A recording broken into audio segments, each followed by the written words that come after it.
से जो हम मुतहरिक पार्टी को और मजबूत ज़मीनी सतह पे कर रहे हैं, उसी सिलसिले की आज की ये ज्वाइनिंग हमारे सीनियर लीडर जो डॉक्टर समीउल्लाह साहब हैं, डिस्ट्रिक्ट पुलवामा के प्रेसिडेंट भी हैं, उन्होंने आज यहाँ मंसूर अहमद मागरे साहब की क़यादत में ज्वाइनिंग आज कराई। पुलवामा की ज्वाइनिंग। मंसूर अहमद मागरे साहब एक सियासी घराने से ताल्लुक़ रखते हैं। इनके बरादर रियाज अहमद मागरे साहब जमात इस्लामी से ताल्लुक़ रखते हैं और शायद जिस वक़्त अमीरी जमात भी पुलवामा के थे। इनके साथ ही आ जाए। हमें उम्मीद है पुलवामा में इनकी ज्वाइनिंग से एक अच्छी मैसेज आएगी। आपको मालूम है कि जो साउथ के ज़िले हैं और कुछ कॉन्स्टिट्यूंसियाँ खासकर इन ज़िलों में इस जमात का एक काडर है और चूँकि इन्होंने एक पॉलिटिकल प्रोसेस में अब हिस्सा बाज़ाब्ता तौर लिया है और हमें लगता है अपनी पार्टी का प्लेटफॉर्म इनके लिए इन्होंने पसंद किया है और हम आगे को इस कारवान को इकट्ठे चलाएंगे। आज दूसरी ज्वाइनिंग जो हमारी हुई वो हिना सुल्तान साहिबा हैं। ये पेशे से वकील हैं, सियासी मैदान में तरबियत इन्होंने की, ये शुरू से की है। अच्छा तजुर्बा है इनका। मैं इनको भी वेलकम करता हूँ और मुझे लगता है जो हमारा यूथ बिल्डिंग का काडर अपने यावर साहब की सरबराही में बन रहा है, she will prove an asset, उसके लिए ये एसेट प्रूव करेंगे और आके अगले दिनों में आप देखेंगे कि वुमेन का एक काफ़ी हिस्सा जो हमारी वुमेन प्रेसिडेंट साहिबा भी कर रही हैं काम, इकट्ठे ये सब लोग यूथ को मिला के आगे चलेंगे। पार्लियामेंट्री डेलीगेशन यहाँ पर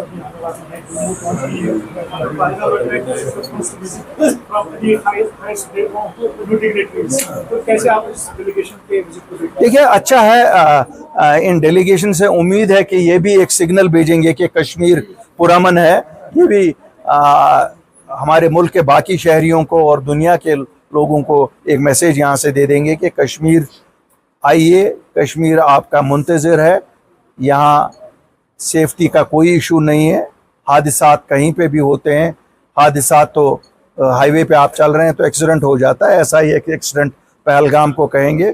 हमें बड़ा दुख है कि इंसानी जानें तलफ हुई, लेकिन कारवान को आगे चलना है और इस जो पार्लियामेंट्री डेलीगेशन है, हमें उम्मीद है वो भी इस सिलसिले में अपने असर रसूख को इस्तेमाल करेंगे।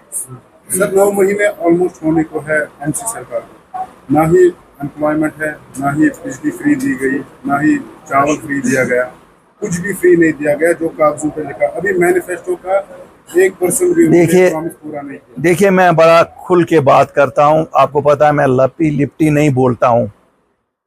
हम लोग जब 8 मार्च 2020 को निकले, हमारे पास कोई मैंडेट नहीं था, बिल्कुल कोई मैंडेट नहीं था लोगों का, लेकिन दिल में दर्द था अपने लोगों का और एक डर भी था कि 5 अगस्त 2019 को दिल्ली की भाजपा सरकार ने जो 370 और 35A हटाया, एक फ्लड गेट खुल गया था।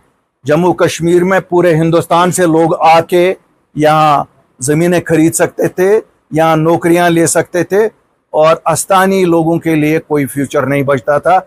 हमारी डेमोग्राफी चेंज होने का खदशा होता था, लेकिन हम जो 40 या 50 लीडर उस वक्त मिले, हमने अपनी रेपुटेशन को दाव पे लगा के गवर्नमेंट ऑफ इंडिया को मजबूर किया कि 3 महीने की नेगोशिएशन के बाद उनके साथ ये तय पाया कि वो एक हुक्मनामा इशू करेंगे जिसके तहत जम्मू कश्मीर की ज़मीनें खाली अस्थानी लोग ही आपस में खरीदो फरोख्त कर सकते हैं और जम्मू कश्मीर की सभी नौकरियां हमारे बच्चों के लिए होंगी।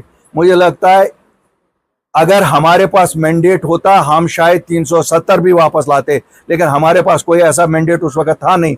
तो आज जो सरकार जिसकी आपने अभी बात की, 50 MLA उनके हैं, इतनी बड़ी मैंडेट से बनी हुई सरकार अगर उतना कुछ भी नहीं ला सकती है जो हमने लाया, तो मुझे लगता है ये अफसोस की बात है। ये जम्मू कश्मीर के लोगों को सोचना पड़ेगा क्या उन्होंने सही दिशा में अपना वोट इस्तेमाल किया या जज्बात की राह में वो भी बह गए, और 5 साल अपनी डेवलपमेंट के या अपने हक के, जैसे हम कहते हैं, जिसे हम स्टेटहुड कहते हैं या हम बच्चों की नौकरियां कहते हैं, मैं तो सबसे ज़्यादा कहता हूं उन नौजवानों की, उन बुज़ुर्गों की जो जेलों में बंद है, जिनकी रिहाई के बारे में हमने कहा था हम एक एमनेस्टी करवाएंगे 30 अक्टूबर को, क्योंकि मैनिफेस्टो सियासी जमातों की बाइबल होती है और हमारी बाइबल वहीं पे मौजूद है। आपको पता है हमने जो लिखा था हम वही कहते हैं जो हम कर सकते हैं, और हमारी सियासत सच पे मबनी है। मुझे लगता है कि यहाँ लोगों ने सच की आवाज़ को उस वक़्त पहचाना नहीं। बहरहाल शुक्र अल्हम्दुलिल्लाह इन 9 महीनों में लोगों को एहसास हो गया है कि दूध का दूध और पानी का पानी। तो खुद ही उससे मुकर गए हैं, जो उन्होंने कहा वो पूरा नहीं कर रहे हैं। अब कभी वो कहते हैं हमें 5 साल में करना है, कभी वो कहते हैं 1 महीने में हमें 1 लाख जॉब्स देने थे। तो मुझे नहीं लगता है मेरे कहने से उसमें कोई फ़र्क पड़ेगा। लोग खुद बेहतरीन जज हैं और वो लोग खुद जानते हैं कि उन्होंने क्या किया, कौन सी चीज़ सच कही, कौन सी चीज़ झूठ कही। मेरे लिए अच्छा नहीं है कि मैं किसी पे इल्ज़ाम तराशी करूँ। इंजीनियर रशीद के साथ ज्यादती है, उनको बंद रखा गया है, गलत बात है। लोगों ने उन्हें चुना था, भारी अक्सरियत से चुना था, उन्होंने फिर इलेक्शन में भी हिस्सा लिया, ठीक है।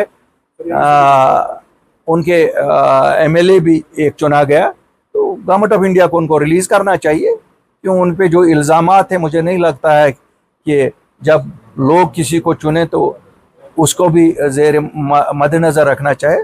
तो जितनी जल्दी रहा हो।